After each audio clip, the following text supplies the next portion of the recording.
The machine I'm currently on is a server sitting in AWS, and it has a Netskope client installed on it. This in turn is steering all of my web traffic to a Netskope tenant that is situated in the cloud.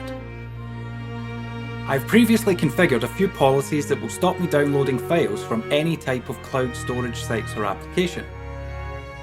As an example, if I try to download this file via Google Drive, I am blocked by Netskope from doing so. If we log into the Netskope Cloud tenant, as always while using Okta to provide us with centralized user management and MFA,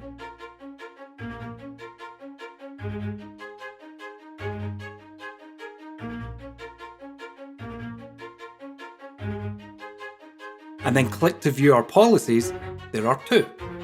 The first is our allow rule for Google Drive, as that is our company storage system.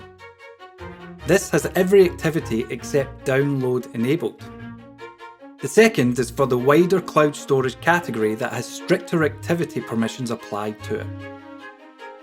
Note though, that under the source criteria on both, client is selected, meaning that these policies will only be applied if the user is connecting to a cloud app while having their traffic steered via a Netskope client that is installed on their machine. So what happens if we turn this client off? Or if we were to log into one of these applications from a personal device that has no Netskope client installed on it?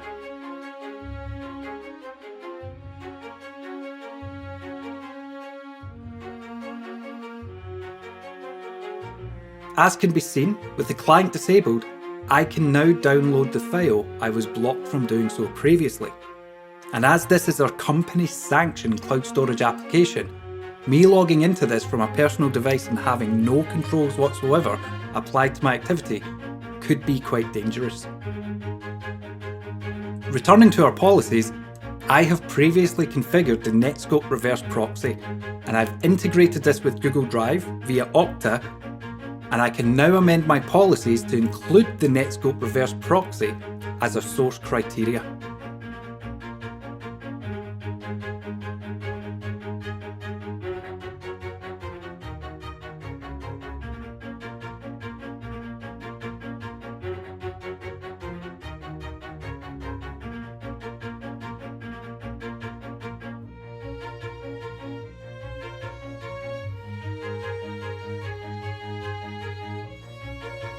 If we go back to Google Drive and re-authenticate, note that this authentication process is being handled by Okta.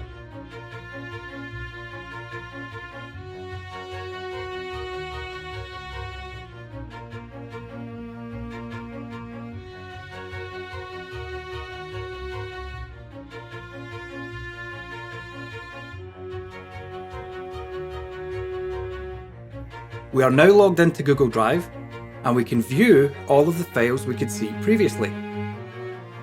But if I now try to download the same file, Google is prevented from giving me it. So what has changed?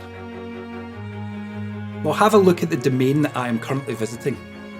It certainly starts with drive.google.com, but it ends in rproxy.ghostscope.com. This is because, in the absence of the Netskope client, I am now having my traffic for this application steered via Netskope behind the scenes. It happened at the point of authentication through Okta.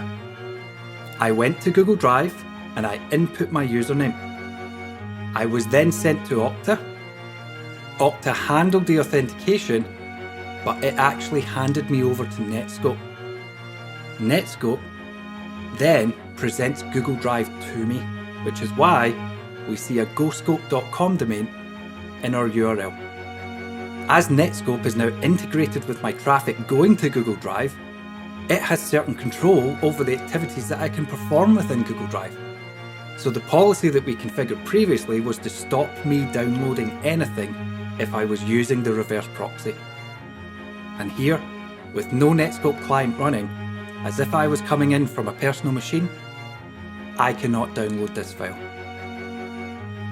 If you wish to know more about Netskope and how it can assist your organisation in today's SASE and cloud-based world, then please get in touch with us. at info@somerfordassociates.com. And thank you for watching.